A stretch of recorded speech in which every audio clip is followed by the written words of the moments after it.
சிப்பும் சுழுக்கும் ஒரு தலை நோயும் வாதம் சைத்தியம் வலிப்பு பித்தம் சூளை சயம் குன்மம் சொக்கு சிரங்கு குடைச்சல் சிலந்தி குடல் விப்பிருதி பக்க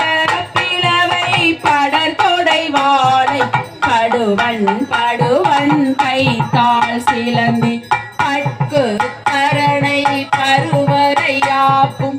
எல்லா பிணியும் எந்தனை கண்டால் நில்லாதோட